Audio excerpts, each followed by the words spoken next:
I'm Josh Cooperman, host and publisher of Convo By Design, with something new for you. Dropping this on a Friday for a very good reason. You're going to want to get a drink. In the summer of 2020, the pandemic was in full effect.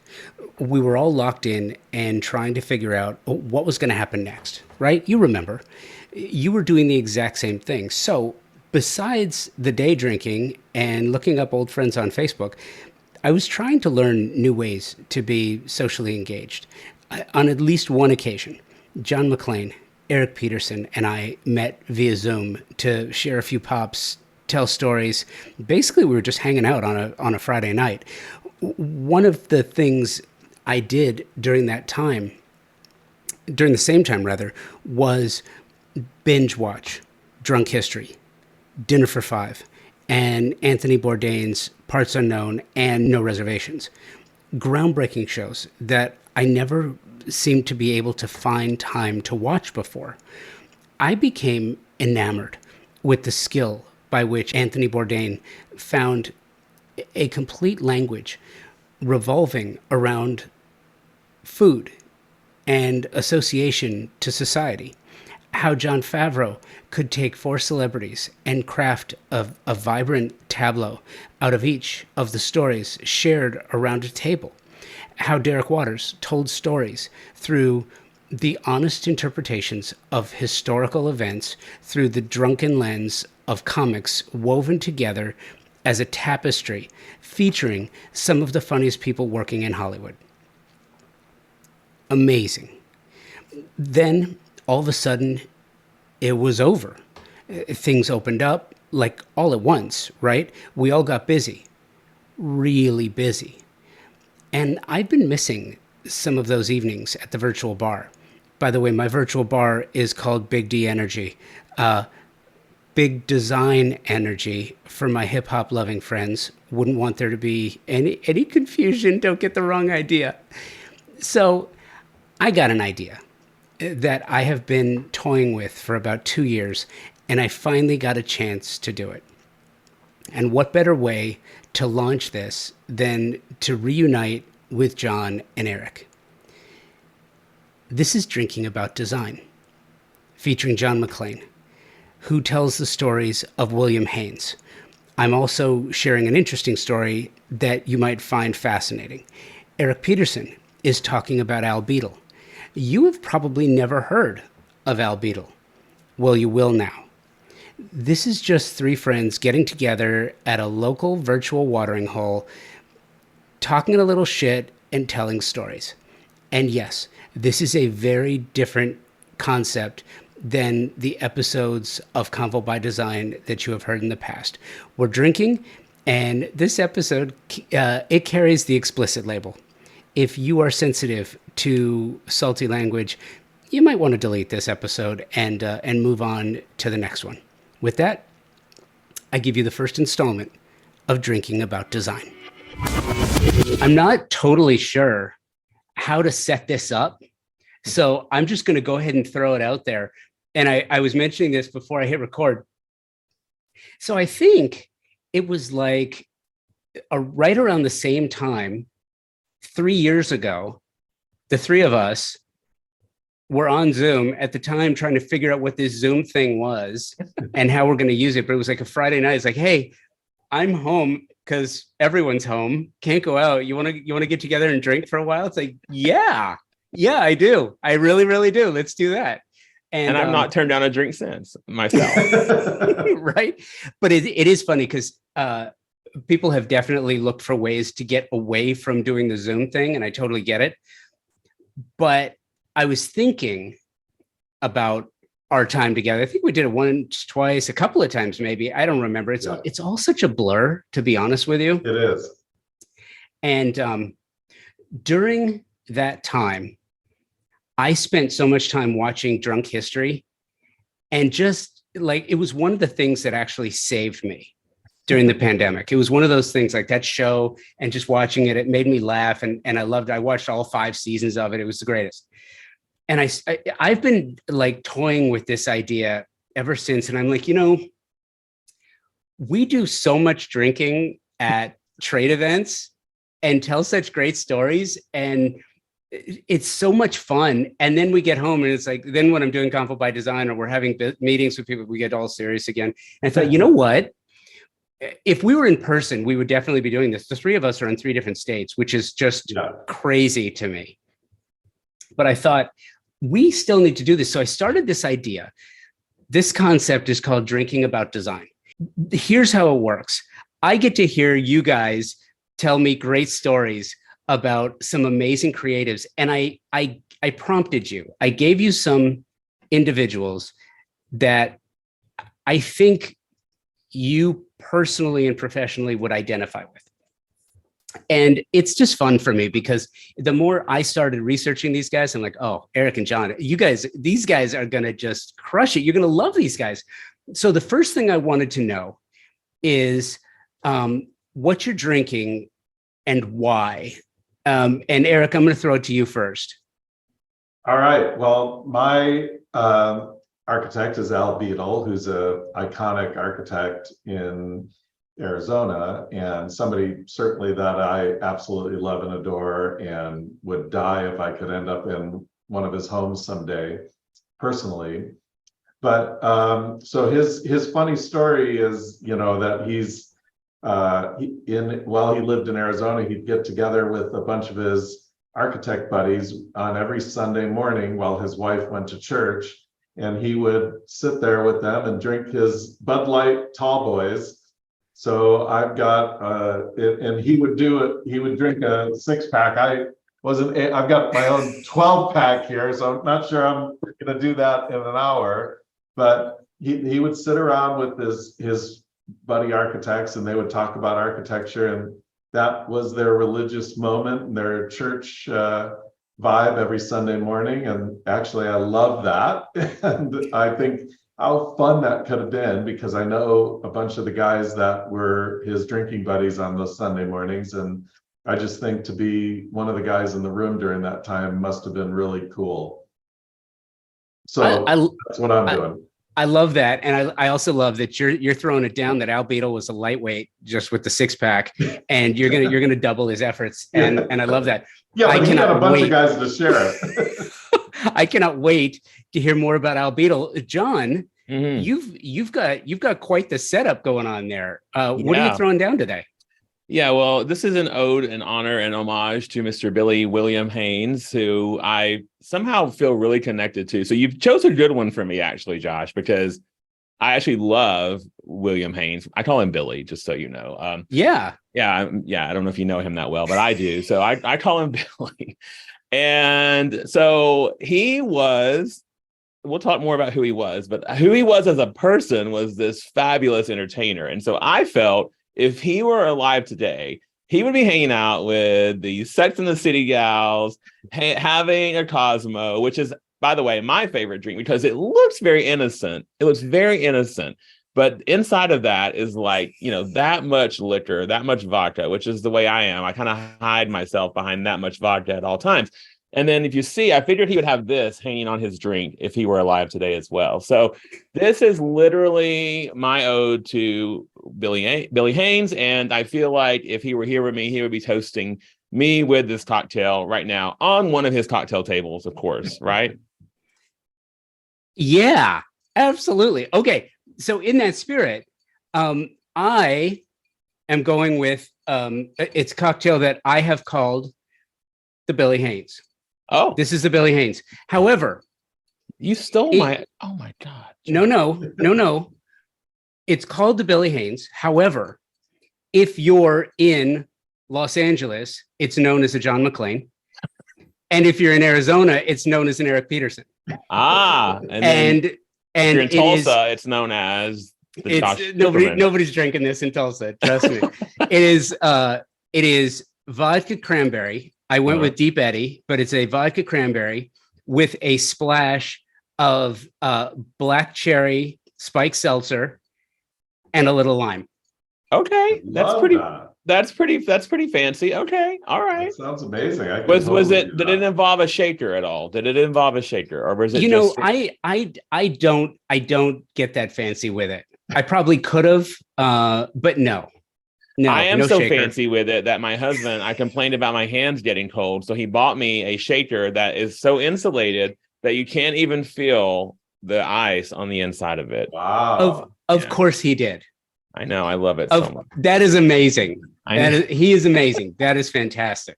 Exactly. That is fantastic. Yes. Well, that's what makes it a John McClane is it'll be shaken. Mine could be stirred. And mine is just sloppy on the rocks. Yeah. Yes. Okay. You know what? I love that's everything exactly in how that it should drink. be.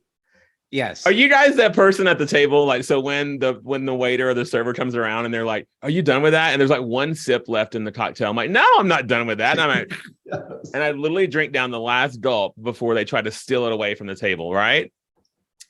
I'm so glad I'm not the only one. Yeah. I'm No, I always slapped the- their hands. Yeah, no, I love that.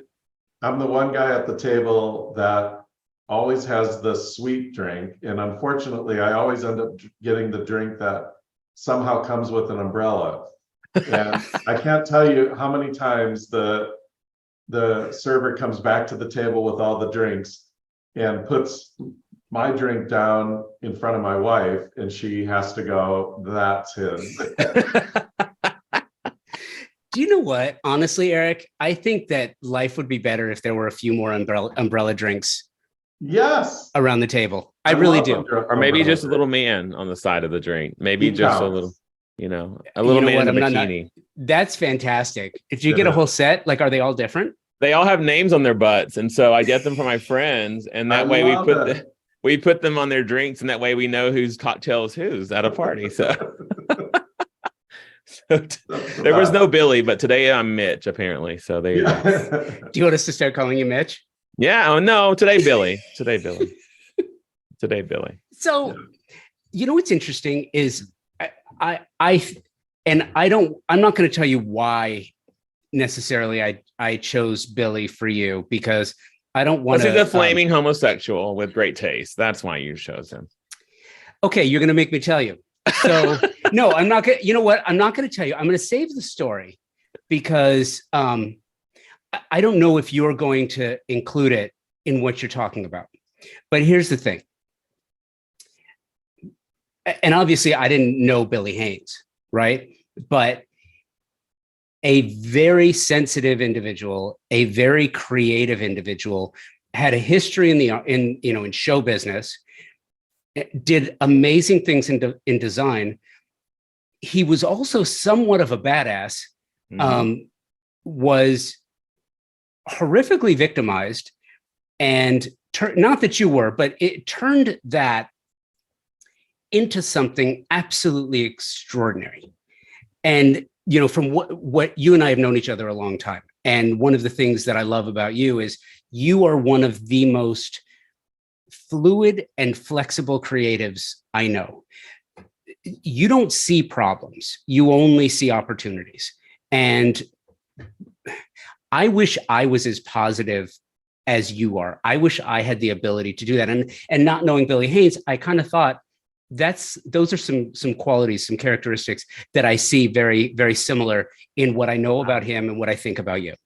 I mean, that's an honor. Thank you. That's so nice of you. I appreciate that. And right back at, I mean, like that, I kind of feel as if, not to, like when you're, so I'm gay, obviously. And I mean, I have a naked man on my glass. So obviously I'm gay. I'm sorry. Wait, what?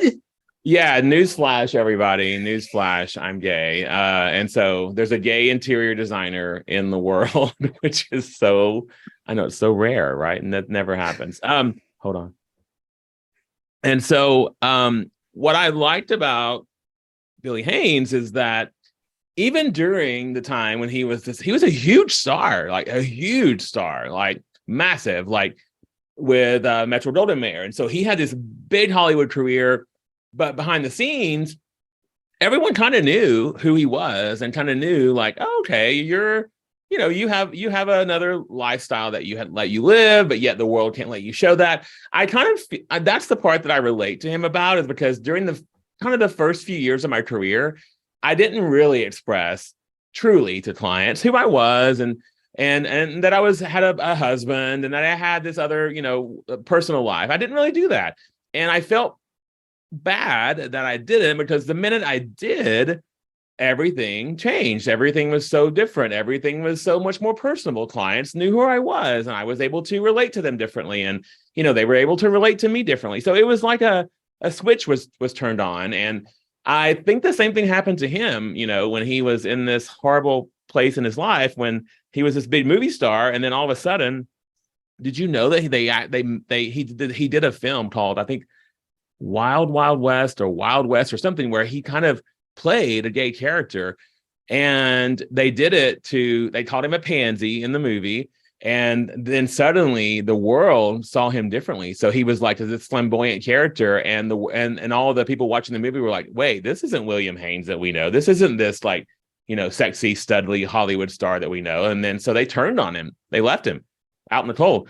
And then they either said, you get married, you go and you get married to a woman and pretend you're someone else, or you're gone.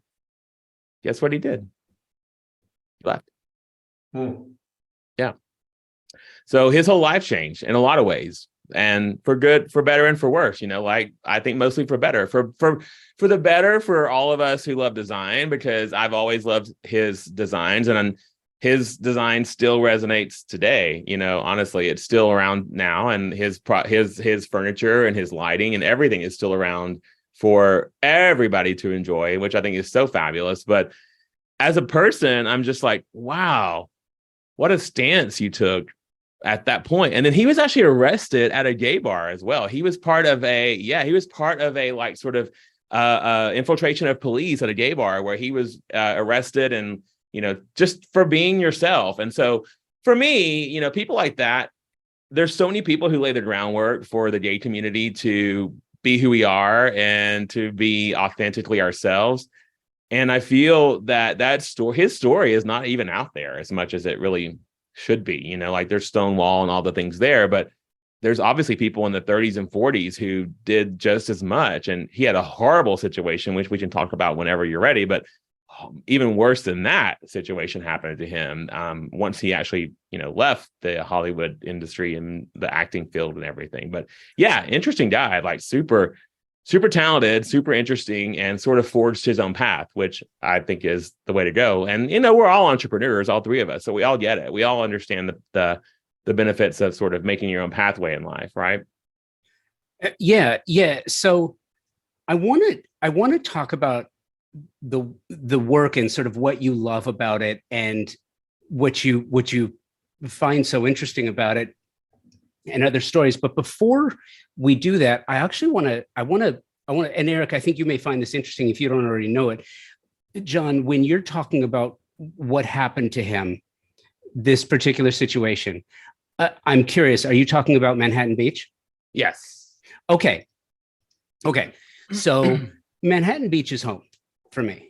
Yeah. And it is. You're right. I forgot about that. And I had heard a story years ago, which is when I talk about Billy Haynes being a badass, this is part of what goes into it. I had heard this story, and it's so horrific to me, but tell the story. Well, and let me preface this by saying that a story like this could also happen today to anybody, to a minority, but to anybody who is marginalized in any way, who feels like there are people who are looking around the corners. So because I felt the same way, because I feel people who are nice to me sometimes, and this is terrible, but I've had people who are kind to me, and I'm like, are you trying to do something nasty to get me in? What are you trying to do? What's your ulterior motive? And so Billy Haynes and his husband were in Manhattan Beach and living their lives. They had a house there, and he was on the beach talking to a young man. They both were, and apparently someone saw it and realized that they made up in their heads that he was trying to proposition this young child, who I think, from what I can understand, was like 8 or 9-ish, maybe somewhere in that range, if what I understand is correctly. But anyway, a child.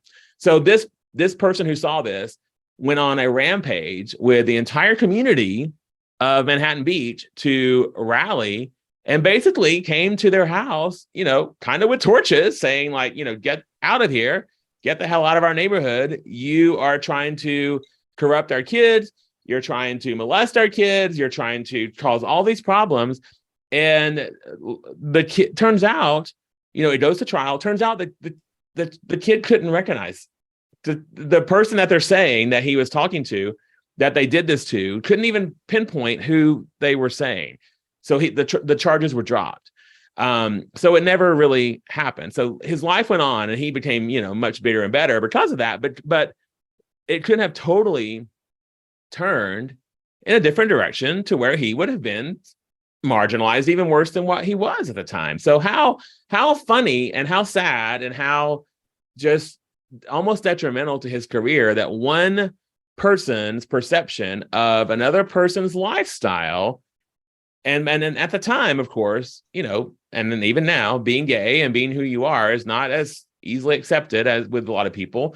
So there's a lot of people out to get us, and there's a lot of people that I distrust outside of my inner circle that I really don't trust. And so for me, it's like, well, if you're not who I know and trust, then I'm going to keep you at arm's length. And this is the perfect story, because again, that was 1936. Okay. I was going to say like almost 40s.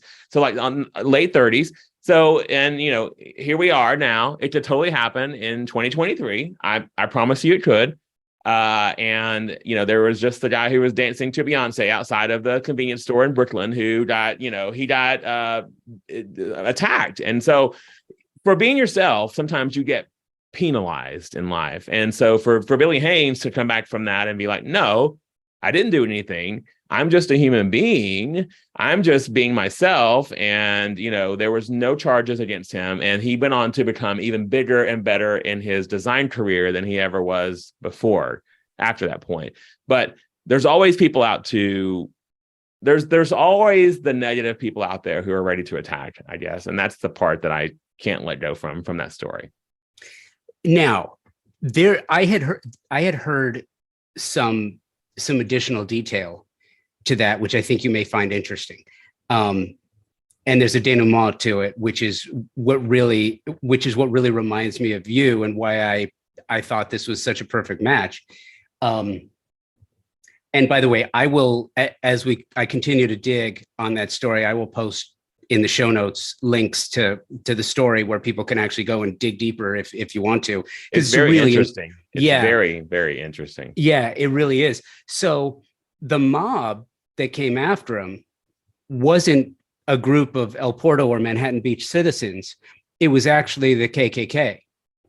Oh, I didn't know that part of it. It was the White League of Southern California. There was actually the White League in Southern California, which was a chapter of the Ku Klux Klan, right? I'm rolling my eyes so hard that you can probably feel the wind off of it. Like is that not just astounding, right? I mean, so yes and no. That's what I learned was actually the group that came after him. And so the denouement to that, like the John McClane moment for me in seeing that was that Billy Haynes after that came out with a line of colored linens. And when asked about it, he said, because the KKK likes to dress up in bed sheets. So I'm going to make a line of fabulous bed sheets that they will never be able to use. And I thought, you know what? That is just badass. That is amazing. Way to stick it in their crawl, Billy. Way to stick it. I just thought, you know what? That's a cool thing. That's a cool thing. Do you see any? Here's a weird question for you. If William Haynes was a working designer today, how would his work be? I don't know. Do you think your work, Eric, you chime in on this too. Do you think your work is judged?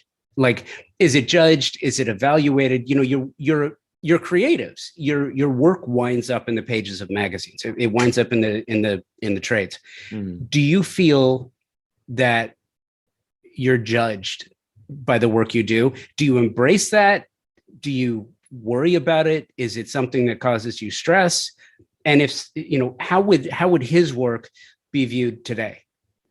I mean, I think his work today would still stand the test of time, because it still is standing the test of time, because you can still see his influence of Hollywood Regency in my designs and other designers' designs, Kelly Wearstler. I mean, like all these people who respect and love what Billy Haynes did. And, his like the way that something about just the way that he understands proportions is so interesting to me. Like low slung chairs, and the sometimes the taller coffee tables. It's so interesting to me. Like that's what I first realized. That's when I first knew who he was, when I was even a kid, was from his slipper chairs. I just love these. I'm like, those are the coolest slipper chairs. Like, what are those? Like, those would be so amazing. As a little kid in Georgia who didn't even know what a slipper chair was, I'm like, these are the coolest chairs. They won't fit in my cabin, but I'm just kidding. I didn't grow up in a cabin, but maybe I did. But I was like, wow, these are so cool. And so I feel like he would be accepted today because, one of the things about his designs was and is that people didn't even touch. They didn't change anything that he did, sometimes for 30 plus years after he designed a room. So Tallulah Bankhead, so her space wasn't changed forever after he designed it. And she was one of the ones, Joan Crawford, like there's a whole Joan Crawford story with Billy Haynes. Like they were best friends. And, he was like, thank God they didn't call you Joan Crawfish, because, that would be a horrible, worse name than Joan Crawford. But because, Joan Crawford's a made up name that Hollywood gave her. Right. And so anyway, I'm saying that I think that he would still be around. I think that he would still be accepted. And I feel that, to me, he didn't give a crap about what people said about his lifestyle and about his choices and about who he was with. I mean, he literally threw away a Hollywood career to be with the person that he loved, which, by the way, ended in a horrible, like his husband, like committed suicide after he passed away because he couldn't even live without him. That's how close they were.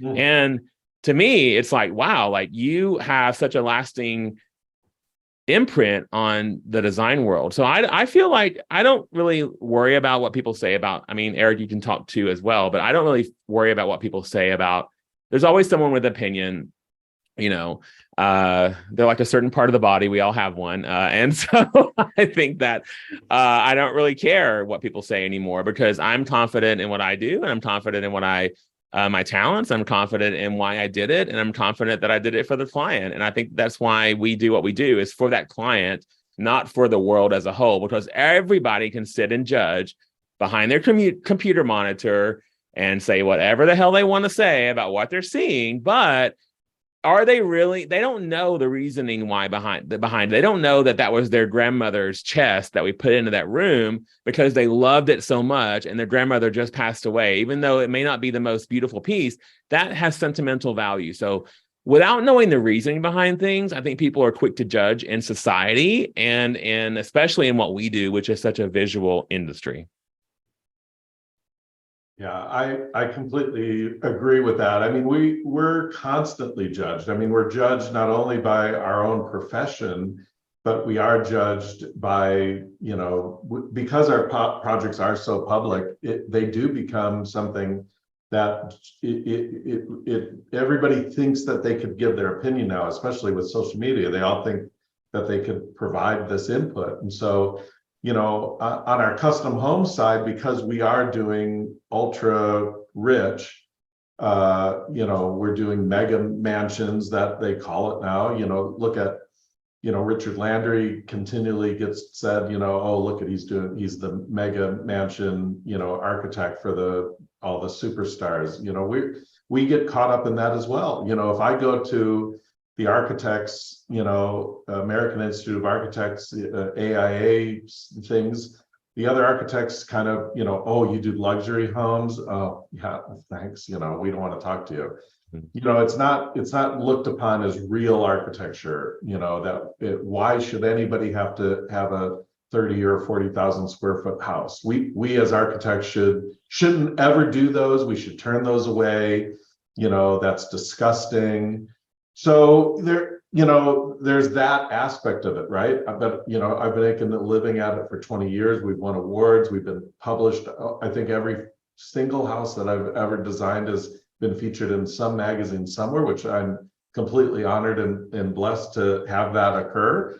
But lots of architects, including Al Beadle, have struggled over the years with producing projects. He tended to be very much influential in doing affordable housing. He was part of a group of architects that created a case study homes just to show a certain style of house in this modernist movement.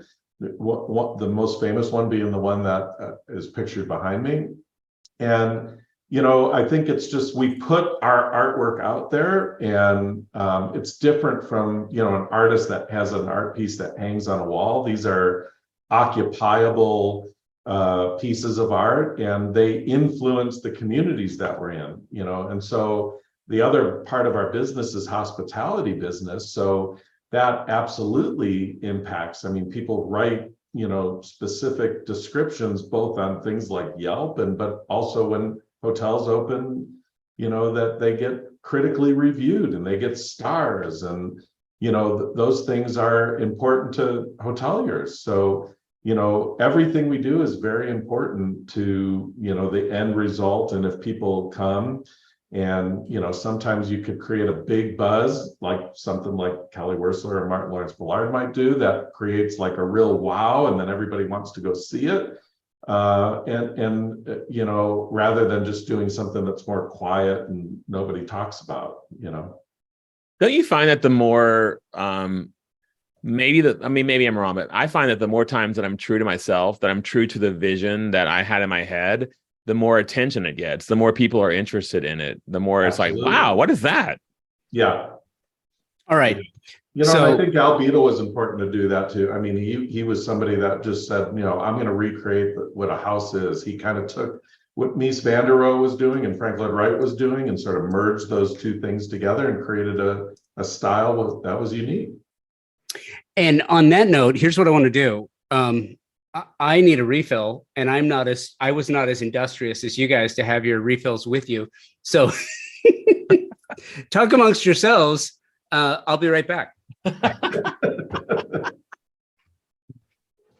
No, so John, are you aware of Al Beadle's work? Is this someone you've been?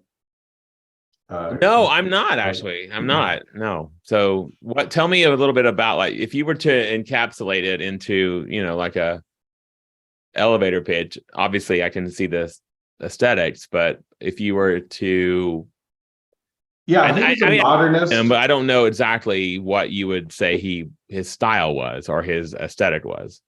Yeah, well, so modernist, so mid-century modern architecture, very much in that Palm Springs sort of a feel. He was really somebody who, took the work of, William F. Cody that was so popular within the Palm Springs market, and he collaborated with at some points in his life. But he came to Phoenix. He was, originally a Midwesterner and was trained and went in the World War II as what they called a CB. He was one of these construction guys in the army and military that did construction projects, during the war overseas, and that's where he learned how to do things, and eventually moved to Phoenix and started to do this modernist work, and he's really sort of most known for the fact that he was practicing as a non-licensed architect, had done over 100 projects that were commercial projects, but also residential projects. And that pretty much tells the type of person that he was. He didn't care. He was performing this and got in trouble by the AIA, and they I love his entire career because he was not a licensed architect, but was doing all of this work. And if it wasn't for an architect who caught wind of this and came out and basically said, it came to my attention that you need an architect, and if you'd like, I'm an architect. And they partnered together, and he continued to use this other gentleman's stamp for years, until that guy died, and then had the gall to continue to use his stamp after he died. Okay, so this opens up like a whole can of worms for me, because, okay, here I feel talent is talent. I feel your innate talent is your innate talent. Of course, education enhances it. Of course, I get it. For all of us, right? But I know a lot of people in a lot of states who are interior designers who legally should not be doing commercial projects because they're not licensed in those states to do commercial projects. And I just find it I know that there's, of course, things that we know as people, when you're educated and when you are licensed to do commercial projects or any sort of things that require licensure, there's an education requirement behind that. But what is the formula for education in your eyes, Eric, versus like education versus inspiration and innate knowledge? Like, what is, because you have a passion, I have a passion, we all have a passion. That's why we're doing what we do. But what is, in your eyes, that percentage of like, oh my God, this is what I love to do. I could do it with my eyes closed. And then this is what I need to bring in from my education. Just curious. Yeah, well, and it's funny because we have a lot of interns that I typically say, listen, if you've got the talent, it just seems so silly for you to go to school for, 5 years to become a licensed architect. I tell them to go ahead and do the business classes and legal classes and even, psychological classes, because so much of what we do with our clients is preach, brother, preach. Marriage counseling. Yes. So those aspects of the things you don't know, after me, I've sat through 5 years of architecture school and 2 more years of master's degree. And I'm like, that was all just sort of continuing to enhance a talent that I already had. What I didn't have was the business background, the legal background, that, really would have been something that I needed to understand. So many architects fail. I think the AIA's percentages says like 5% of architects that go out on their own actually make it. And 1% of the ones that make it, actually become wealthy enough to live comfortably. I can see that. Horrible statistic. Yeah, but I can see that going into interior designers as well. There's so many interior designers who also, none of us are taught that in school. None of us are. I remember the only business class that I was taught in design school was, well, the part that I remember was I made a logo. I made a logo of what I wanted my company name to be. Yeah, and I did too. Yeah, so we must then I made start like there. Fake business plan that I just basically copied and pasted from what they gave me. But there was nothing else. There was nothing else that was really like, oh, here's how you deal with a client. Here's how you start a consultation. Here's how you begin from the minute a client calls you until the minute you're done. Like, what do you do between here and there? And so I agree with you. Like, that's the part that I feel is missing. And I don't even know when that's ever going to change, honestly. But in either of our industries, by the way, like in either of our education fields, I should say. Here's what's interesting to me. So Al Beadle, not a certified architect, not a licensed architect. So interesting. Oh my Billy God, Haynes, I didn't know that. Billy Haynes, I don't believe he was an interior designer. I think he was an interior decorator. Well, there was no licensing at that point anyway, so. Yeah, but you still have some. Like, I remember I interviewed once Alex Papakristides, and it was really interesting because he told me, he was like, I am a decorator. It's like, okay, cool. I got it. And I think there's a badge of honor that kind of comes with that. And I'm just, so I don't think that you're ability to get through classes and possess a license has anything to do with the creativity that launches it. And Eric, you and I have had so many conversations about architecture. And recently, I think you saw, being here in Tulsa, I went out and visited the Price Tower, Frank Lloyd Wright's one and only skyscraper. And you know what I found interesting? There is such a level of hype that goes with Frank Lloyd Wright that isn't attached to an albedo, right? And when I was looking at Wright's work, there were things about his work that the docent was pointing out. There were plants, the executive office was on the 19th floor, obviously, because that's where the greatest view was. So it was on the 19th floor. It had like 20-foot ceilings to make this small enclosure look much bigger, right? But they put the plants up at 15 feet. So you couldn't actually get up to them to water the plants. So to water the creeping Charlies, some guy would climb a ladder and he'd reach up with the bottle to try to get it. And it wound up leaking onto Price's prized globe, which Frank Lloyd Wright absolutely hated. So he put it in the corner and it got leaked on from the plants. This is just, it made no sense. Yeah. The fact that there was a fireplace, there's a wood burning fireplace on the 19th floor of this skyscraper. Okay. And Wright didn't like putting wood horizontally.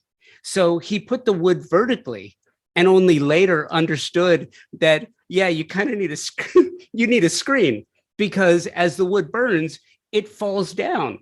So burning wood fell into the office on the 19th floor. So they realized, oh yeah, we got to put a screen there. You would think that some of this stuff would be thought out like well in advance, not after it was already built and in application. There were certain things like the hallways incredibly small, the walkways incredibly small. Anyway, but you get a guy. And by the way, Frank Lloyd Wright never graduated, dropped out of college, went to University of Wisconsin, dropped out his sophomore year, and never was a licensed architect. That I knew. Yes. They added it. They gave him an honorary, and in the same light, when Albedo was arguing his case, he used that. He said another famous architect in Arizona did also not have it. So they offered him, as they did Frank Lloyd Wright, an honorary license, which he said, fuck you, and went and took the test and actually passed. So in the end, he did get it and turned down the honorary license that they were ready to provide him on. But the sad thing about the whole thing is he never really was looking for fame. He never really talked about fame or wanted to fame. He was sort of one of those guys that sort of was a little bit rough and tough and gruff, I like to say. But on the final days, before he died, he was bedridden, and he made a comment to one of his buddies that went to see him, and he said, you know what, I'll be famous after I'm dead. It never was one of those things that like he ever talked about being famous. It was kind of the only time he ever said anything about fame. But he had such great personal ethics about his integrity that I think were unmatched. But this kind of thing that all architects, I think, have is this relentless pursuit of perfection. And that torments us. Like I'm a Virgo, I'm a first child, so I have that, A personality type. And this torment basically eventually is what took a toll on his body, and he had a stomach hemorrhaging, and that's what eventually killed him. But how do you define perfection? Like, is it per project? Is it an overarching goal in your entire career? I think that's what's the biggest problem is we can't even define perfection. Oh, okay. My wife asks if we could ever live in a house that I designed, and I'm most like, I don't think I can, because all I would see is everything that I, could have done better. as opposed to if I lived in one of these Al Beadles or a Frank Lloyd Wright house, all I would be able to see is the beauty and the inspiration.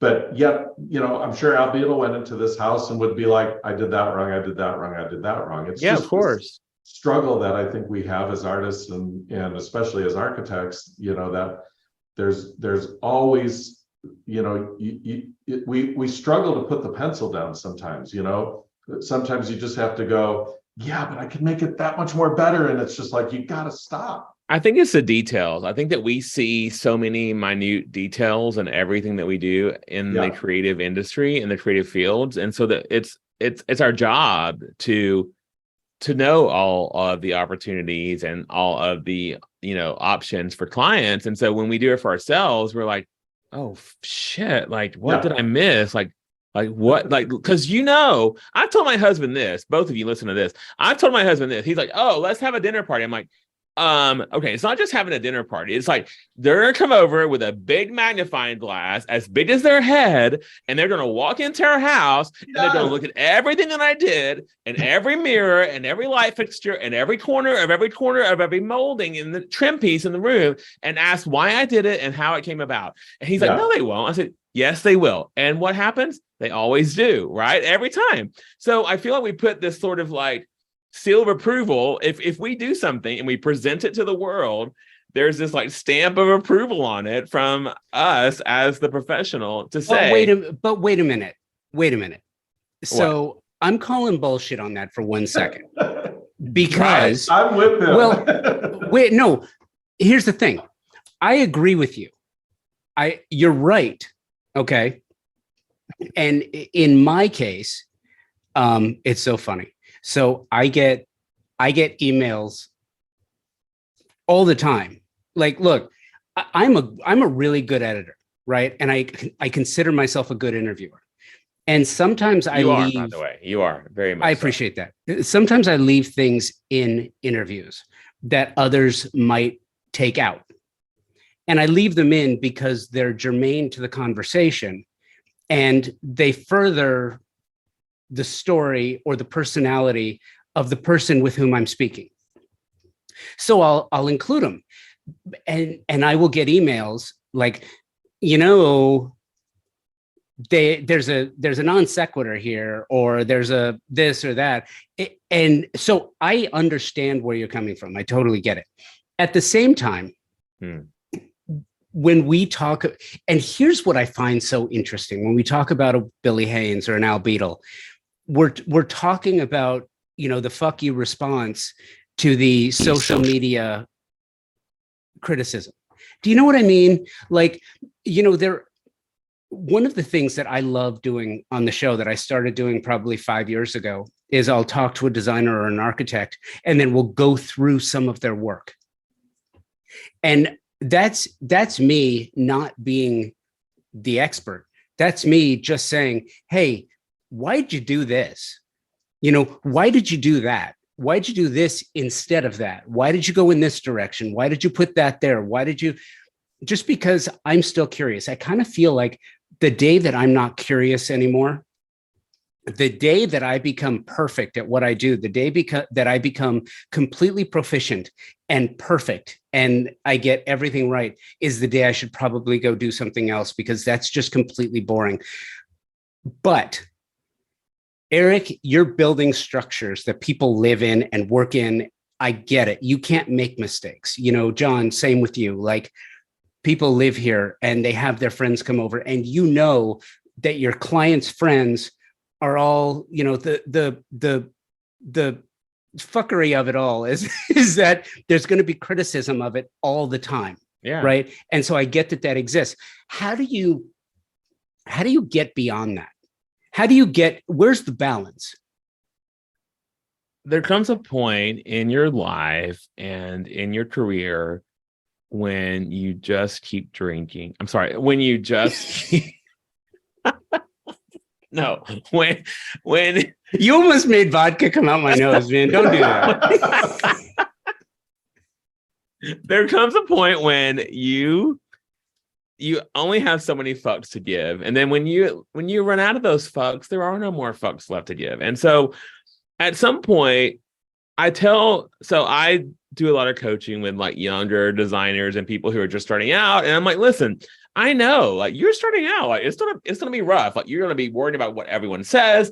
You're gonna try to do what everyone else is doing. You need to follow what you want to do and follow your own heart, because that is what's going to set you apart.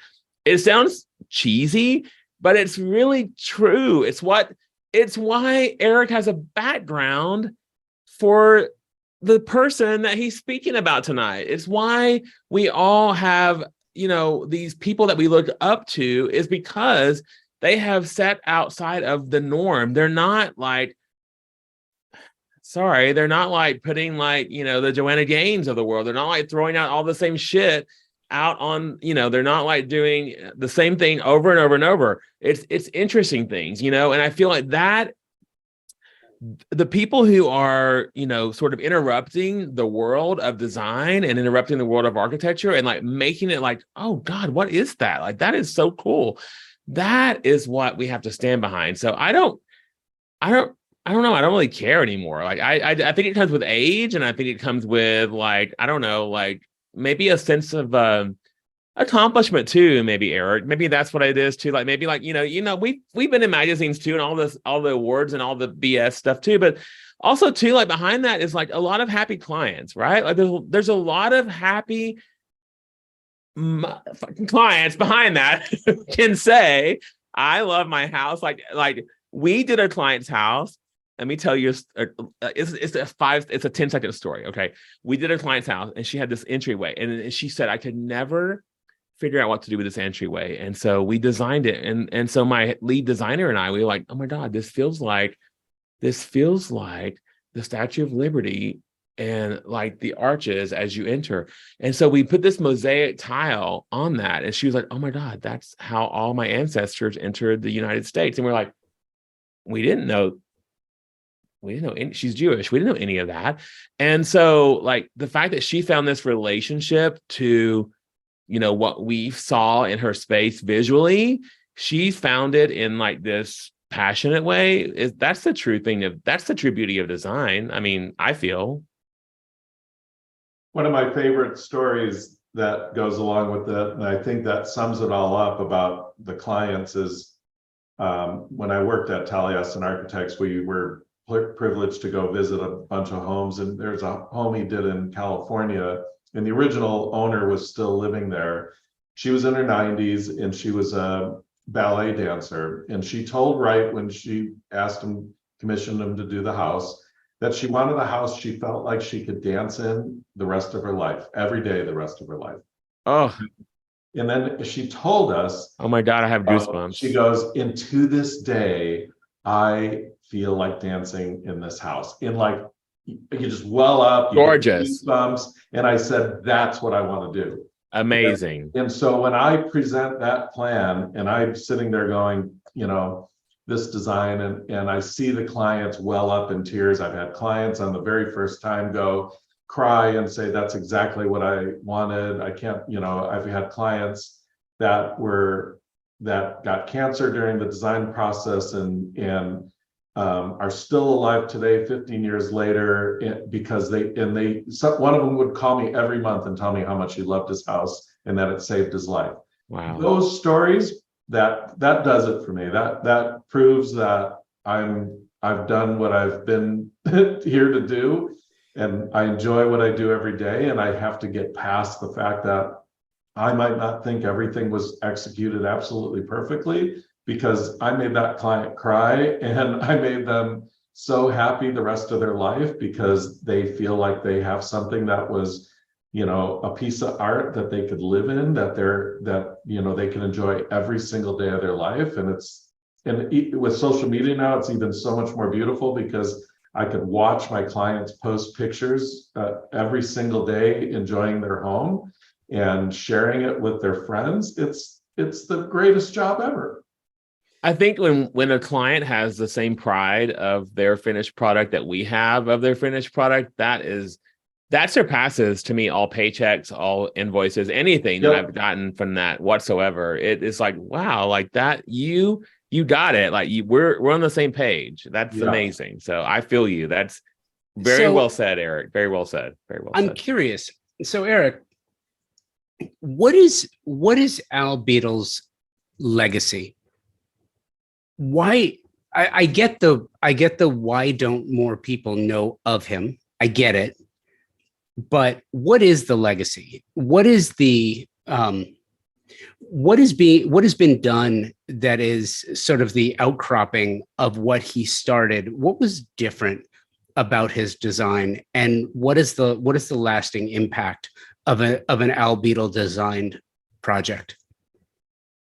Yeah, it's really because he never really sought that fame. There is a missed opportunity because I think a lot of people don't see the value, because a lot of the homes that he did were modest homes.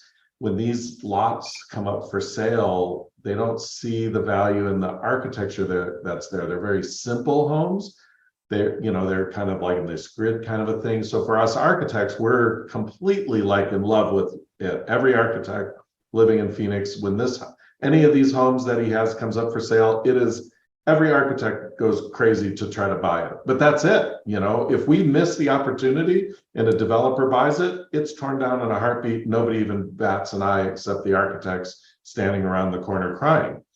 So, ASU tried to take this to another level. When Al was still alive, they asked him, that we would love to hold your archive of work. And, I think that sort of flattered him for a while. His friends have told me that he was sort of like, wow, ASU wants my work. Like he didn't even know why. And so Eddie Jones, who's an architect still in town here and an amazing architect, and has gone to a different level. People love his work, and he's teaching, and so he was a very good friend of Al's, and he put on this exhibit at ASU, and a couple of professors at ASU created a book and wrote a catalog. But somewhere along the way, which was probably bound to happen, they pissed Al off, and Al then, at the end of that whole thing, withdrew the archive submittal and said, "You're not getting any of my work." And the funny thing was, it was the book and this exhibit was the first time that people were really even made aware that this guy was worth, doing great work and worth saving. And he said, "Screw you, I don't want you to have it." Fortunately, after he died, his wife Nancy did provide the work to ASU, and ASU does have this archive that students can go to, and people are, architects could go and actually see his original drawings and see the artwork that he's created. And there is a small movement now to save his work, but with as hard as it is even to save the existing Frank Lloyd Wright buildings that are all over the country, it's super, super hard, to protect. And obviously in LA, groups like Saving Iconic Architecture and just looking at not even, certainly the big name architects, but even architects that aren't as well known, like an Al Beadle, but have significant projects within the LA community. We see it every day being, torn down to build, bigger homes or less influential homes. It's sad. It's interesting to me because, there's this difference between designers and architects. And I've said this before, it's really interesting. Designers design for a 5, 10, 15, 20-year window of time. Architects design for 75, 100, 150, 200 years in time. And, you get to a point where, like here in Tulsa, there's a community called Lortondale. I don't know if you've ever heard of it, but Lortondale is in Tulsa. It is this entire community of mid-century modern homes. It was marketed in the 50s when they built it as mid-century moderns, and in the CC&Rs, you can't tear it down. So this whole community of mid-century modern homes still remains as built, and it's amazing. And every now and then properties still come up. I look every now and then, and I think one came up in the last couple of weeks, and it's, it's a $320,000 house. It's not overly expensive, but it's the same build that was done in the 50s. It's the coolest thing. Wow. I was walking my dog the other day, and there's a Frank Lloyd Wright for sale for $8 million. It's the Pickle Factory. And it's so funny. West Hope is what it's called. And it's the Pickle Factory because one of the neighbors was looking at it, and, when it was built, he was like, what is that? And Frank Lloyd Wright looked at him and said, well, it's a pickle factory. And I was like, and the neighbor was just like, oh, okay. Well, does it have to look that way? It's like, yeah, well, yeah, it does, because the pickles have to grow. He's what an asshole. But he was the greatest. He was the greatest, though, right? Yeah. I love that he just fucked with everybody that all the time. It's like the Mike Wallace interview. I just love that. I would love if I could sit down and have dinner with Frank Lloyd Wright. Man, that would be amazing. Yeah. But for every Frank Lloyd Wright, you also get a Wallace Neff, right?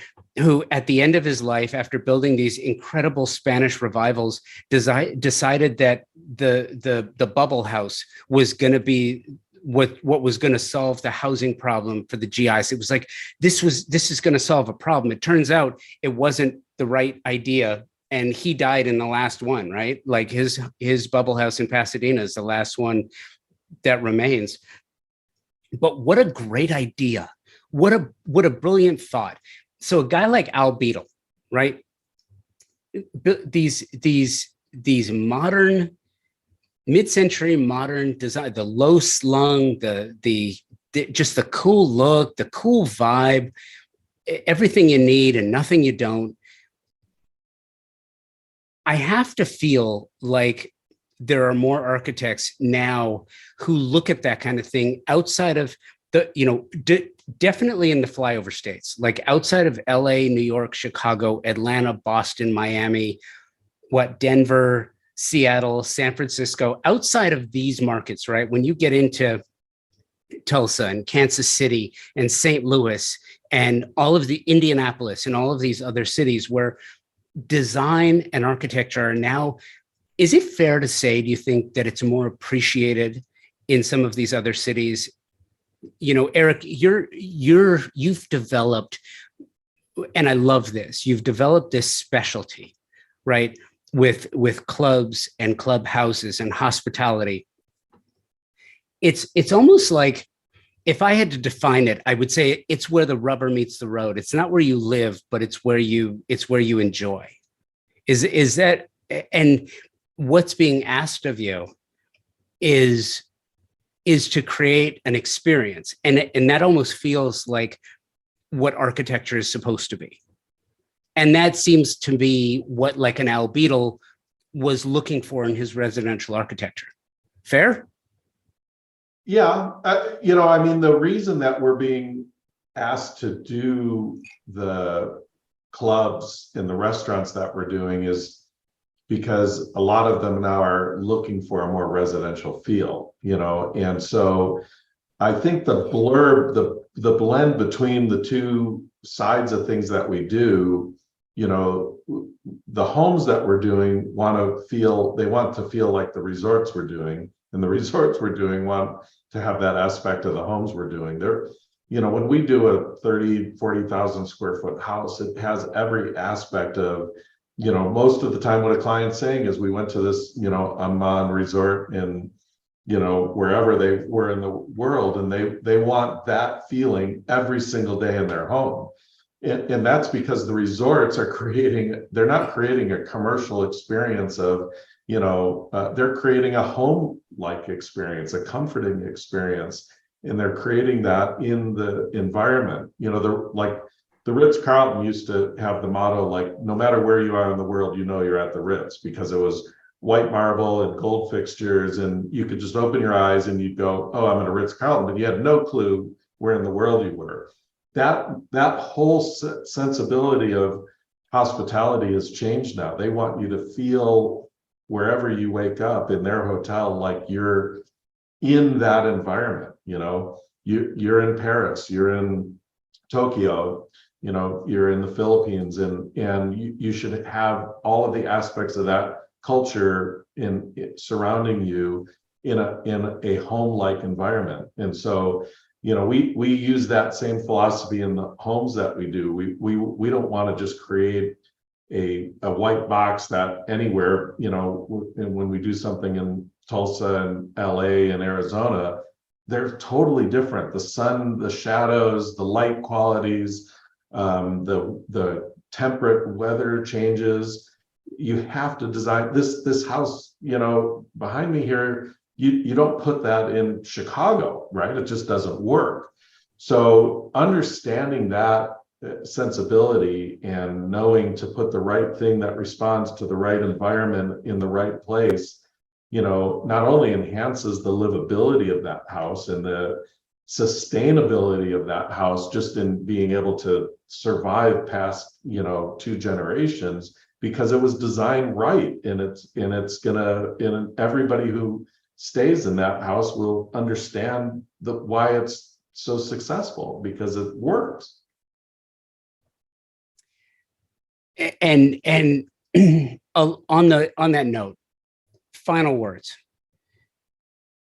So, and Eric, I can tell that you're fond of Al Beadle. What would when you think of legacy, what is his legacy? What does it mean currently, and what does it mean to the future of architecture? Yeah, well, I mean, I love his work. I mean, I've always, obviously, I've been a huge fan of Frank Lloyd Wright, and I think people wonder how you go from masters like Frank Lloyd Wright, like Mies van der Rohe, and Philip Johnson. How do you take those masters but move it on today to today?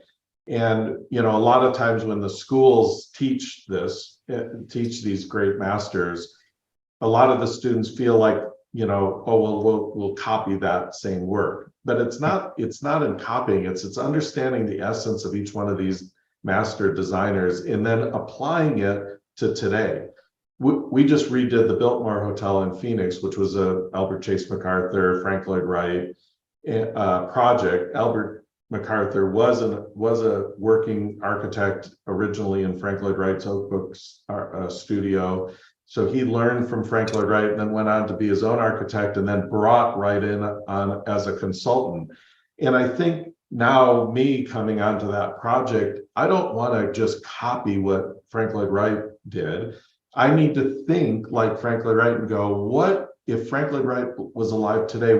How would he use the materials at his disposal, and what kind of environment? Why would he create something here that that then inspires people? So I think every one of these architects created some really ingenious things, and for us to then look at them, understand why they were done within that time period, and then how does it apply to how we live today and how the environment has changed today.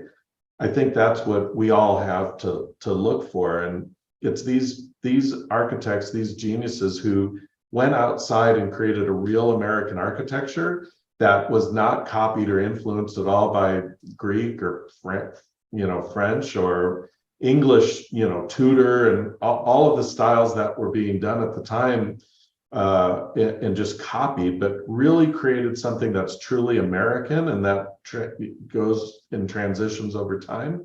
I think is really brilliant. And if my work ends up being in a way that after I die, that people look back on it and say, well, he learned from the masters and created his own new thing, then that's where that would be the great thing to be written on my tombstone, I think. Jon, same question. Billy Haynes, John McClane, legacy in design. What would you like that to be? What do you see are some of those touch points that have that kind of legacy?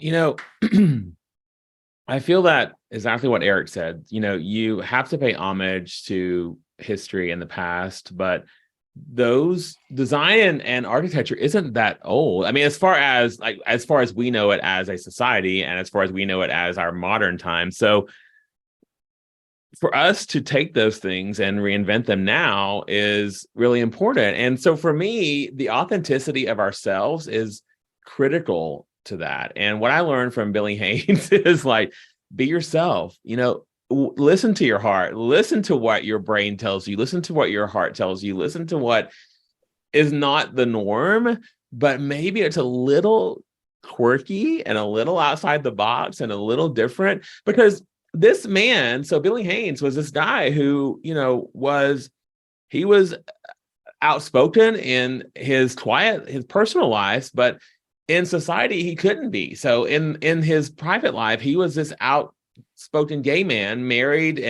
or partnered with a husband at the time, as you would call a husband. And so for me, it's like he really was being as authentic as he could. And so when he was fired when he left the studios, his authenticity had to find an outlet. So his authenticity found an outlet in design. And I feel that anybody can copy any design that they see from anyone else. We can copy anything that we see and call it design. And it pisses me off to no extent to see anybody who just takes what someone else does and copies it exactly verbatim. I can't stand it. Just because you bring damn new furniture into a house does not mean that you are a designer. I'm sorry, we can all order from a website. That does not mean you're a designer. When you find something original that makes it special, that makes it stand out, that makes you think like, what is that special sauce for that room? That is what is so interesting to me. And there's very few people in design, interior design, that makes me do that these days. And it's those people that I'm like, wow, I really want to study, this room and figure that out, why that intrigues me so much. And so Billy did he designed for a lot of people, and as outgoing as he was, and as gay as he was, he had the Bloomingdale's, he had Nancy and Ron Reagan. I mean, he had all these people who you would not think would hire someone, because of what their personal life was. But the point is, his talents, to me, his talents overtook whatever sort of hangups that everyone had with his personal life, or whatever they had with any sort of issues with being gay or whatever. And what it taught me is forget, you be who you are. If someone doesn't accept it, then they don't accept it. You be who you are. And here's what he says. I have a quote pull up right here. I love it. He says, quality tells. You can gussy up and hide things behind veils and ruffles and sways, but the truth comes out. You had better know what you're doing if you want to last. Right? I mean, that is so true. You better know what you're doing if you want to last. And I feel like so many people who just copy things and reinvent what someone else did verbatim, it's not doing what you're doing in an original way. You're just copying other people. And that's the part that annoys me with so many designers these days, is that there's no originality to it. So I just implore everybody to don't be scared. Find who you are. Find what is your special sauce. Find what makes you unique and put that on it. And it may seem totally weird and funky and crazy to you, but I promise you, someone will take notice. And that is your person. That is your people. That is the people who need to do business with you. That's how I feel about it. I love that. And this is probably the perfect way to wrap the first Drinking About Design. Thank goodness, because I don't know if we can go much longer. So, and Eric, and is it Mitch? Mitch today? Is that who you are, Jon? Yes, I'm Mitch. Yes, I'm Mitch. Okay. I don't know who you'll be next time, but we're doing this again because this was amazing. Stay tuned for new inspiration coming to you too. This was amazing. Thanks for doing this. I appreciate it. Love you guys. I appreciate it. I learned a lot, actually. This was fun. And I learned that I need a refill. Did you run out of the shaker? Is the shaker done? Even the shaker's empty. I love it. I love it. Okay, perfect. So there you go. This was the first installment of Drinking About Design, featuring Jon McLean and Eric Peterson, two incredible talents and good friends. Thank you both for doing this. For notes, drink recipes, and further links to the stories and work you heard about here, check the show notes. And as an aside, if you have any thoughts on this episode, and I'm sure you do, or if you want to make a suggestion for some ideas as to stories we should cover on the next Drinking About Design, email those. Or if you'd like to join in for a drink or two, include that in your email. convobydesign@outlook.com or on Instagram @convobydesign with an X. Thanks for listening. Cheers.